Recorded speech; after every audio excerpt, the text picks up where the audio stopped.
Well, this is Jeff at wickedoil.com. It is the 19th of December 2021. This is just a test video. I'm trying out my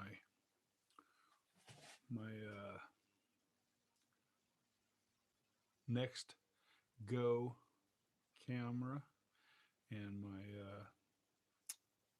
sound system that I use for my recording studio. And I'm testing to see if this is all going to work. So, anyway, let's see.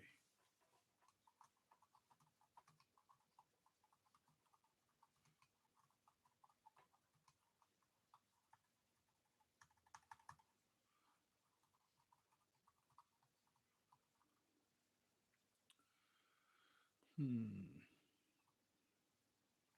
Anyway, I'm going to play it back here in a minute and see what the audio sounds like because the audio on this Next Go camera sounds like shit.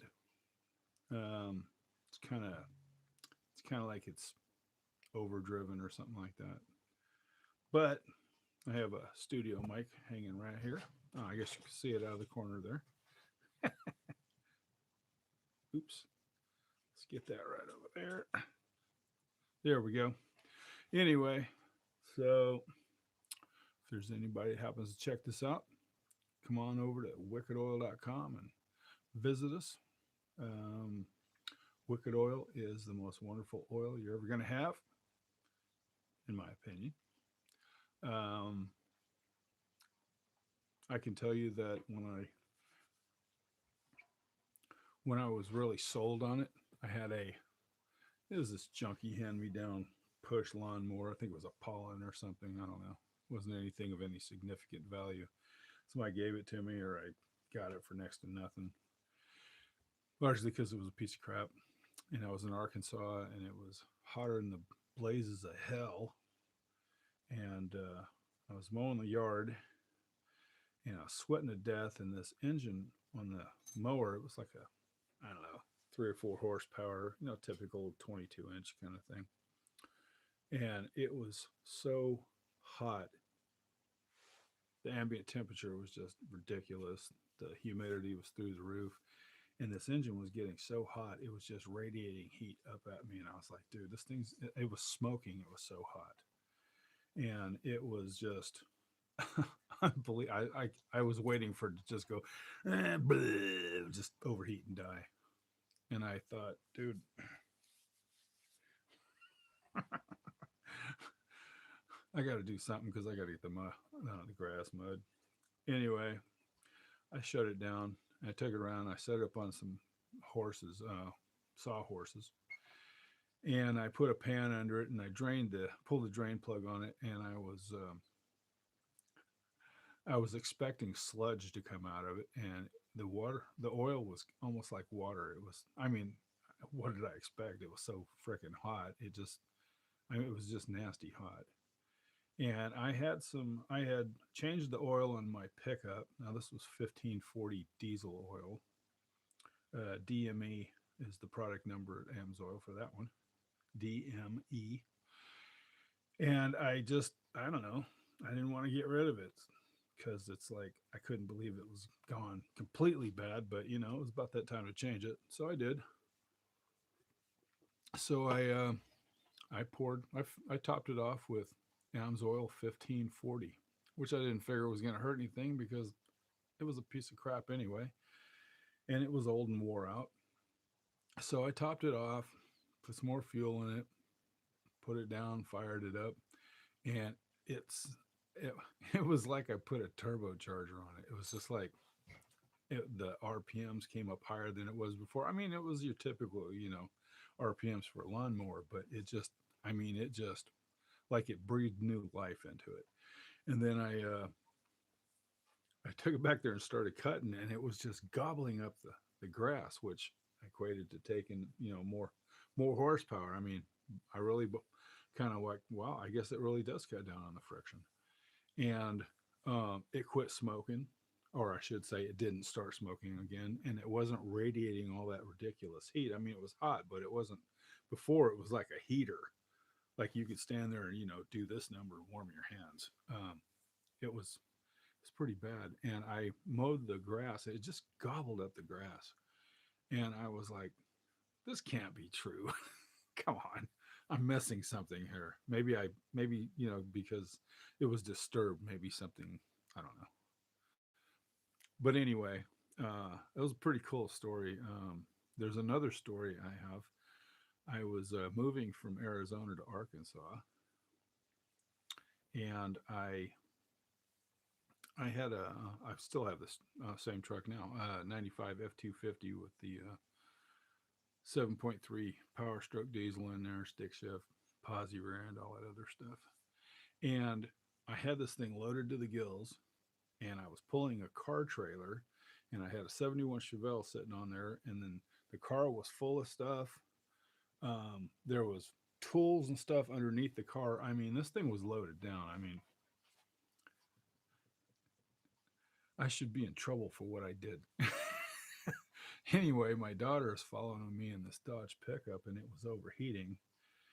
And we were coming up to Kingman, Arizona on I-40, and there's this steep, very steep hill. And it's not that it goes that far. It's probably, I don't know, it's been so long since I've been over there. I'm gonna say it's a mile long, but it's not even a mile. It's probably more like a half a mile. But this hill is responsible for more transmissions burning up, and that hill keeps all the transmission shops in business during the winter and the summer, especially the summer.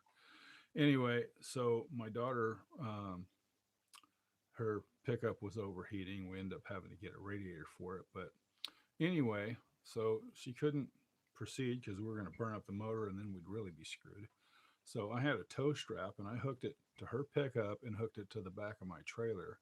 And I pulled her about 15 miles.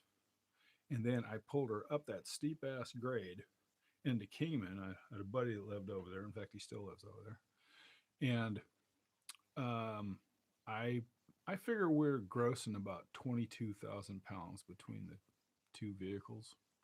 That might be more than that, but I figure 22K is a pretty fair uh, weight between the two. And I went up that hill. Now, of course, I had to shift down and stuff because, that's a lot of weight. But I went up that hill and that temperature gauge didn't even climb up on me. That's how good this oil is. Now, before I started running Amsoil, I could take that hill. And I mean, it's like any car. The gauge would come up just a little bit. And, it didn't like get hot or anything. I mean, my truck has a pretty big radiator in it. But any car going up that hill, especially in the dead of summer, which that's what this was, uh, the temperature is going to come up a little bit because it's working. Well, pulling loaded down truck, loaded down trailer, overloaded trailer, plus pulling a pickup that's overloaded up that hill, and that temperature didn't even come up. I mean, it just chugged, man.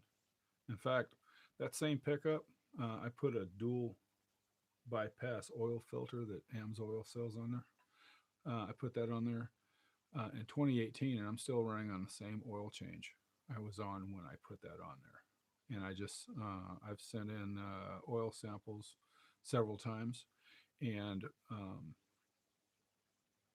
they always tell me to keep running the oil, just change the filters, top it off, and keep on trucking. So I just sent one in. I was hoping to get the results. I sent it in this past Monday, and I was hoping to get the results by now, but it is Christmas season. I mean, if I get it in the next week or two, I'll be happy. Who cares? But anyway, I've got 54,000 miles on this oil change right now. And I mean, I've heard of people running these dual bypass oil filters and stuff, uh, running uh, several 100,000 miles on an oil change. So,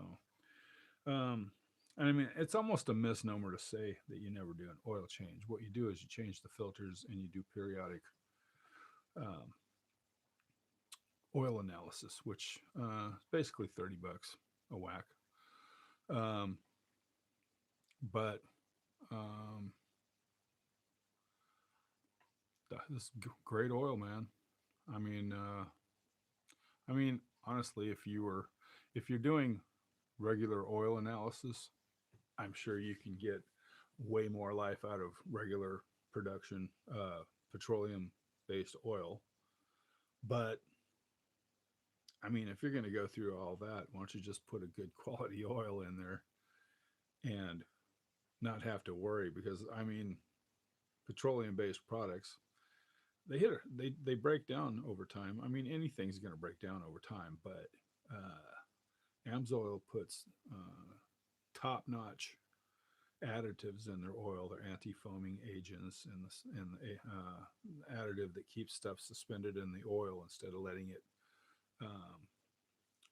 Should I say letting the contaminants, keeping the contaminants suspended in the oil instead of it depositing on the walls and stuff of the engine, so that it can be caught in the filters. And whenever you top off, there's so much additive in the oil, and they're such good quality additives in the oil that when you change the filter and top off again, you've replenished more additives than you would get from brand new uh, oil change with conventional oil. It's that good. So anyway, I think I'm going to cut this short now. I think that's a pretty good testimonial. But anyway, um, hopefully this working out. I really like my Mac, but still have some things to work out. Anyway, thanks. Have a wonderful Christmas. Be good to yourselves and your friends and your family and those who aren't your friends and family. Spread a little bit of love, and you know, uh, I'm not really a Christian, but I do know that Christmas is about Jesus. So if you're Christian, then happy Jesus Day, happy Jesus birthday, and all that stuff. Anyway, have a good one. See ya.